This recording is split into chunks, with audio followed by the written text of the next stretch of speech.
Ayan guys, no, ang ating microwave.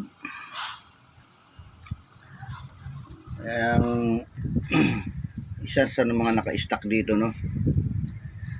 Ngayon pumutok daw ito.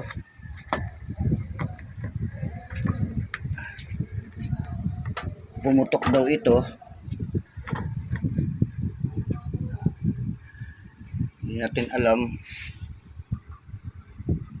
kung ano ang dahilan.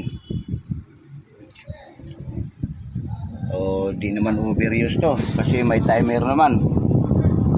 May timer naman siya, no.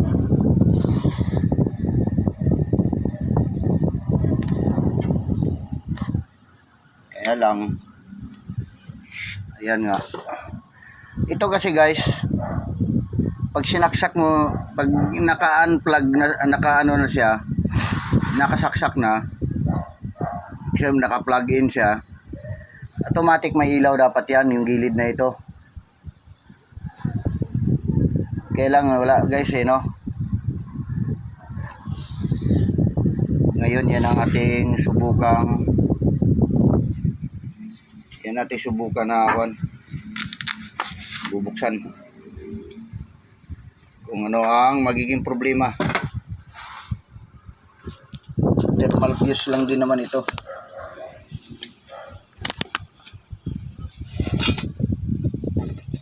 Unplug natin para kita natin.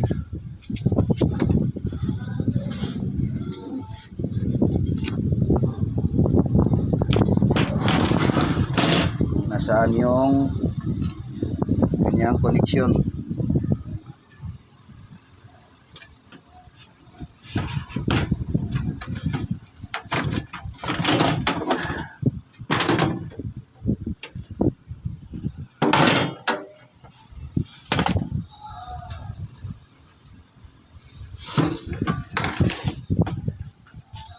Yan guys, no. Ito kailangan natin may tester kung anong nangyari.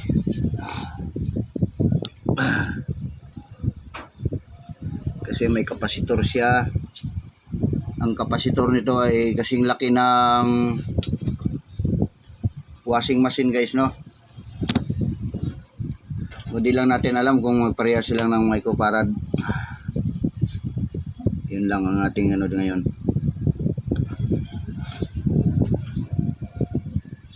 Yun ang ating kakalasin. Kasi ito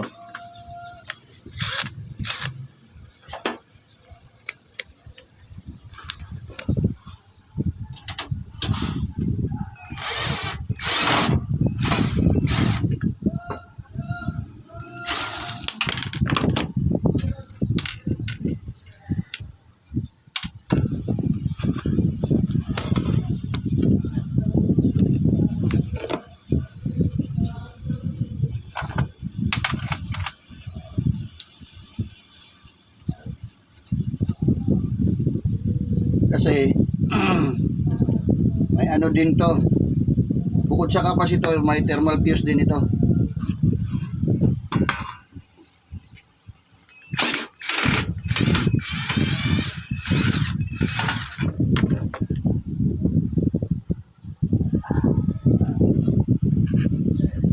Mayroon din siyang kapasitor.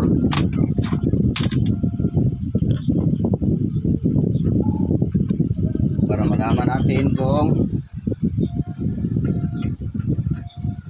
ano ba talaga ang sira nito.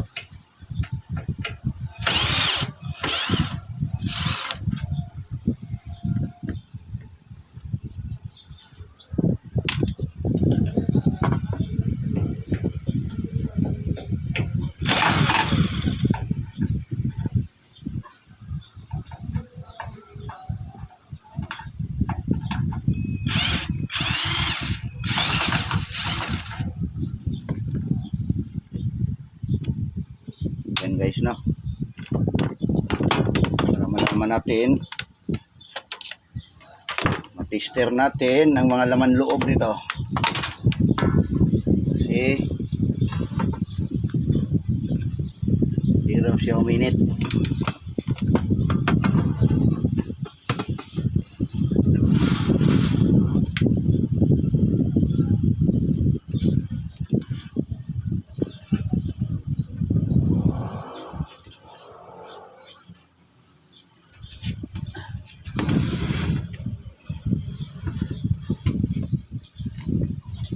Hindi raw siya uminit.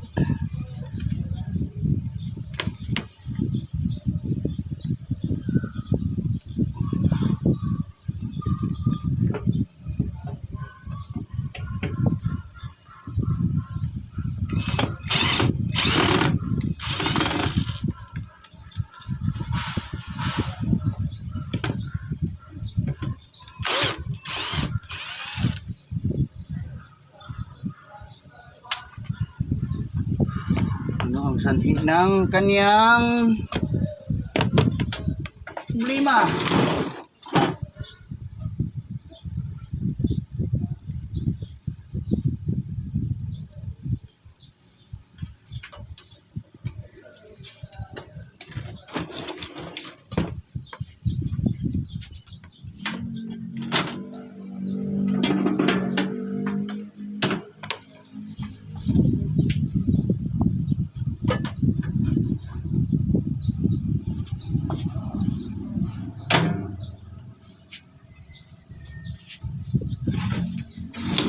Kasi di natin makikita kung hindi natin titingnan.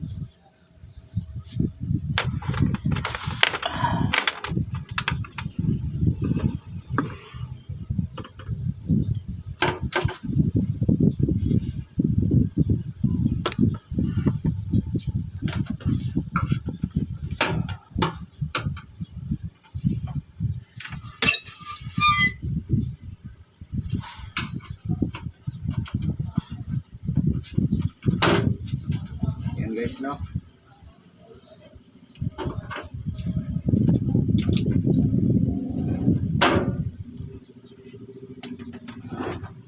Okay.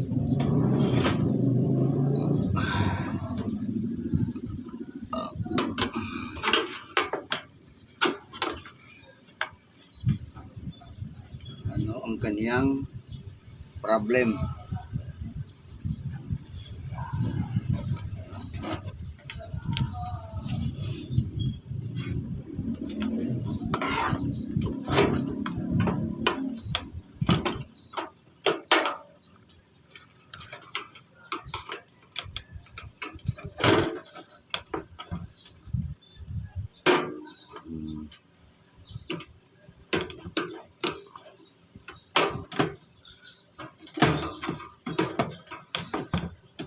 Ano ang kanyang problem?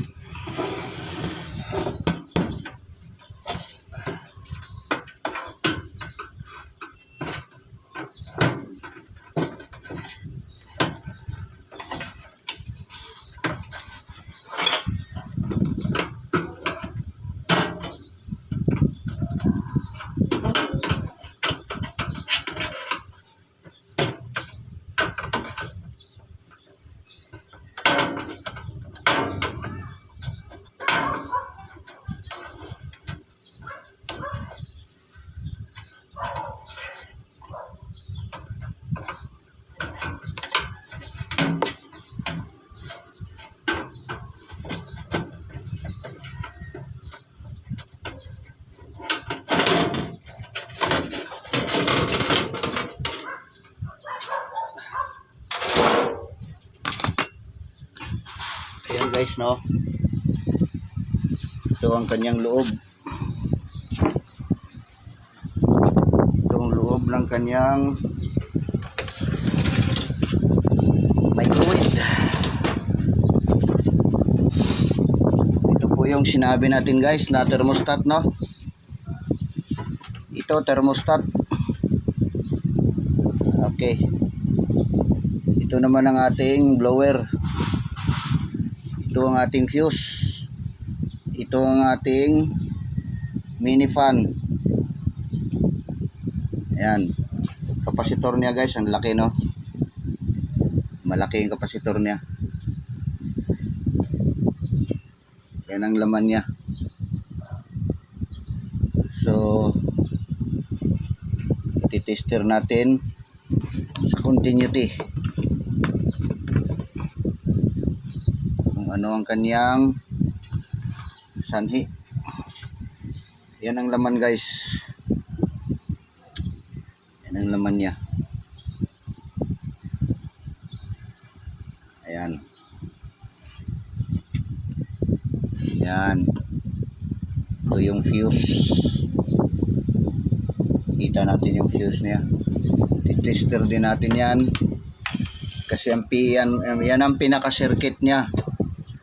Yung fuse na yan, yung nagdidipinsa rito lahat, no?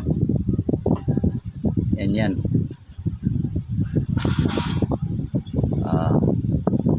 Maganda ngayon ang model ngayon, no? Hindi kagaya ng old model. Kakalasin ko rin guys yung isa kong yung isa kong lumang kasi 3 piraso yun, isa lang muna kakalasin ko. Mayroon tayong lumang microwave na Sony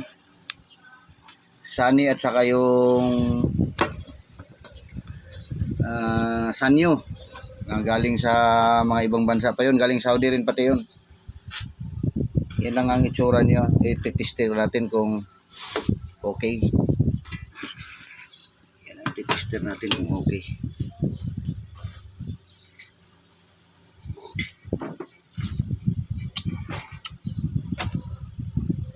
So, gagamit tayo ng continuity. Ayan. Ilalagay natin sa ayan ang continuity natin. Pwede ka gumamit ng continuity guys pag ganito. Ganito yung number niya. Huwag lang dito kasi sa bolt yan eh. Ibig sabihin nakasaksak tapos ititester mo yung mga visa. Sa mga bolt yan.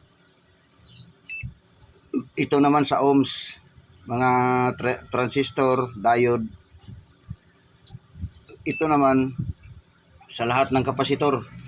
Kasi maraming itsura ang kapasitor, maraming klase. Ngayon ibalik natin sa continuity, no. Okay siya.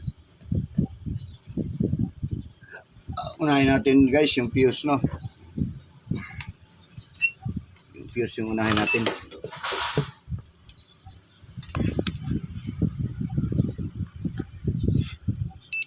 Ito yung fuse, no. Okay.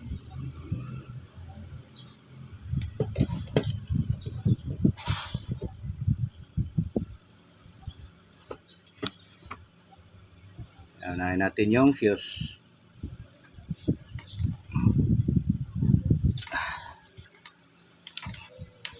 Unang tester guys, kailangan tong ito yung positive negative.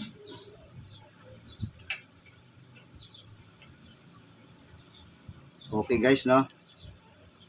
Nagpapangsyon siya, may continuity, no. Okay. Okay naman siya. Ngayon guys, gumulong na to, bumagsak. Baka mayroon tayong electrical wiring ang naalog. Okay. Okay siya guys, no. Balik ta rin. Okay. Okay siya. Ngayon ito yung bagay guys, ang mga ngayon, mga Hanabishi ngayon.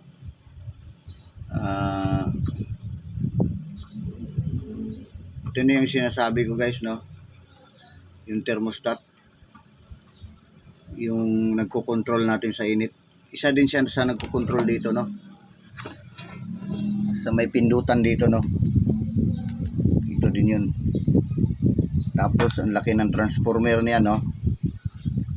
May transformer siya. Ayan. Malaki ang transformer niya. Ayun, titesting natin lahat.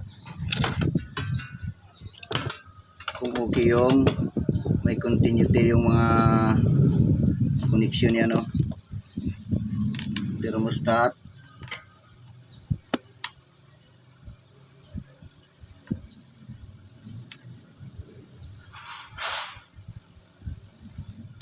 Thermostat, no? Kung nagpa-functional siya. Eto.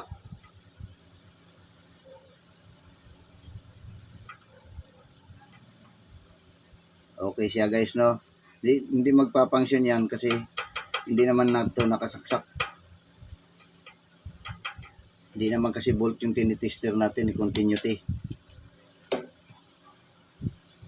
Kung DC voltage, yan pwede natin yung guys, ibig sabihin hindi siya sunog. Kasi pag ito sunog na, ibig sabihin tumawid na yan. Okay. Kaya lang, yung sa pag-tester kasi ng mga pisa, kailangan maintindihan mo rin, no? Alin talagang totoong may problema, no? Okay. Tapos itong ating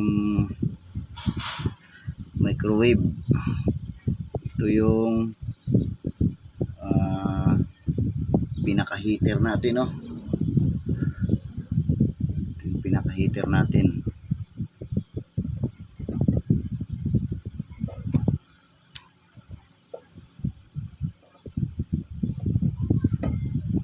Okay guys, no? Ibig sabihin hindi sira. Kasi kung may continuity ito, matik sunog na to.